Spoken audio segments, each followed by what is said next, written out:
the momentum came back on the outside. See that all race long, start-finish line obviously being way around here on the front stretch. High-speed pace lap through the tri-oval. Jamie said it. Start-finish line right there. Jesse Love was already trying to control the lanes as they came off for two on the first lap there. William Swalich was able to come back on the outside, as you mentioned, Jamie. And that was really from the push of Carson Quattro got to his back bumper through 1 and 2. It's pretty even lines right now. And this is when you're just assessing which line maybe has a little more momentum. Everyone's trying to figure out their cars a little bit. Remember, no practice. You only had 1 lap in qualifying to feel your car out unless you made for round 2. You got 2 laps, basically.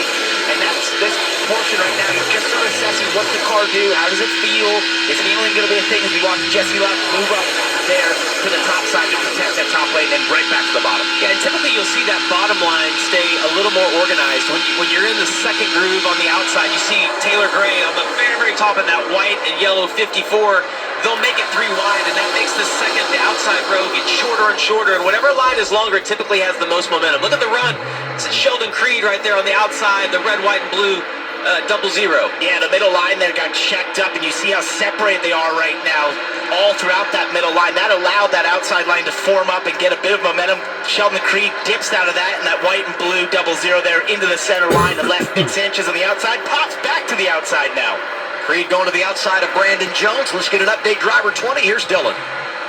Yeah, well, we were going to hear so much today about how important radio and spotter communication is. The 20 team had a little radio scare at the start of this race. Take a listen.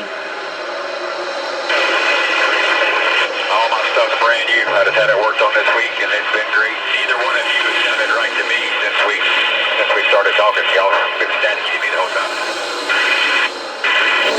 So bad. The problem was on the backstretch. Brandon was having trouble hearing spotter Chris Lambert. They said that Lambert was going to be critical for them today and their success. He's one of the best spotters on the roof spots for Denny Hamlin on Sundays. They switched to a backup radio, and the problem seems to have been fixed. So I think the only way that we can compare that is if you ever had a bad cell signal and you're trying to comprehend what somebody's saying. They don't have time in the cars to think like that. When the spotter says something, you need to make that decision immediately. And if you're trying to process what they're saying, you think about how aggravating that could be, Parker. And there's the idea if your spotter isn't talking or talking, you think there's issues. It's direct. Yeah, what's happening, and should I make this move? Did they see that or not? And so it just adds so much of you questioning exactly what's happening at that moment, and you can't have that when you have to make split-second decisions. Brendan Queen, 11.99. Connor Mozak, a couple of drivers we don't always see racing in the Xfinity Series. Some contact right here. Yeah, just a little bit of a checkup, it looks like, right there. They did a nice job. That could have been bad where the 99 gets into the back of Brennan right there. See, they lost their momentum. That whole row started to check up. I'm liking what I'm seeing on the top, though. If we look halfway back in the pack, the red, white, blue 00 car, Sheldon Creed is really committed. He's got Nick Sanchez right behind him, who has a fast car. It's kind of affiliated with the RCR group, great engine. But Sheldon's committed, and they've got 3 or 4 guys behind them also committed. And if you can keep that group together, they will be able to work their way to the front. I don't know if they can get all the way to the front, but that bottom line, sometimes those get checked up with people on the entry of the corner and allows the outside to catch up. And then as they work their way forward, I wonder if some of those guys in that middle lane start jumping up in front of them to continue to help the energy in that outside lane. We're 6 laps in. It's stage 1 at Talladega. I give you the Mobil 1 leaderboard. Jesse Love, William Swalich up front. And they're there with Quappel, Eckes, and Jeb Burton. You're watching the NASCAR Xfinity Series. He's probably the master of doing that exact thing. Jesse Love has really gone to school on that, and he's showing it here today. He consistently moves at the exact right times to cover those lanes. Let's listen to their team as he executes out front. So about 1 1/4 to 21, 3 to the bottom, 27, no help them. Help us with us.